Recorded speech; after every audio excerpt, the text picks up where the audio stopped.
నమస్తే అండి తిప్పన్న గారు. నమస్తే మేడం. ఈరోజు మిమ్మల్ని ఒక క్వశ్చన్ అడగాలనుకుంటున్నాను. అడగండి మేడం. అదే ఇప్పుడేమంటే మీరు చాలాసార్లు మన ఆశ్రమం గురించి నాతో అనిన మాట ఏమంటే, "ఈ వయసులో నీకు ఇంత కష్టం అవసరమా?" ఉమ్. అన్నట్లుగా అన్నారు అవును, కదా. అవును, ఎన్నోసార్లు విన్నాను. అనిన్నారు. అవును. దేని ఉద్దేశించి మీరు ఆ రకంగా అంటున్నారు? అంటే దేని ఉద్దేశం నెంబర్ వన్ ఎవరంటే నీ హెల్త్ పరంగా ఉంటే టైం తినవు, టయానికి నిద్రపోవు, టయానికి అసలు నీ నీ గురించి నువ్వు పట్టించుకోవట్లేదు. 24 hours యూట్యూబ్ ఛానల్, వృద్ధులు, ఆశ్రమము, సర్వీసు ఇది అనుకుంటా ఉంటే నీకంటూ ఏజ్ అయితే వస్తుంది కదా. నీకు వయసు అయినప్పుడు ఏం చేయాలా? నేను చెప్పాల్సిన భర్తగా నేను చెప్పాలి. కాబట్టి అందువల్ల అంటేనే కానీ నీ మీద అభిమానంతో, ప్రేమతో నా భార్యకి ఏమవుతుందేమో అనే ఫీలింగ్తో అంటాను అంతే.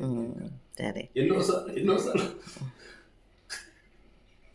కాకపోతే నా ఆలోచన ఏమంటే, భగవంతుడు ఇచ్చిన ఈ జన్మ నాకు ఆ వరం ఇచ్చాడు, వాళ్ళని చూసుకునే వరం ఇచ్చాడు, ఈ సర్వీస్ చేసే భాగ్యం ఇచ్చాడు, దీన్ని వదులుకోకూడదు అన్నట్లుగా నా ఆరోగ్యం కూడా పక్కన పెట్టి నేను చేస్తున్నాను.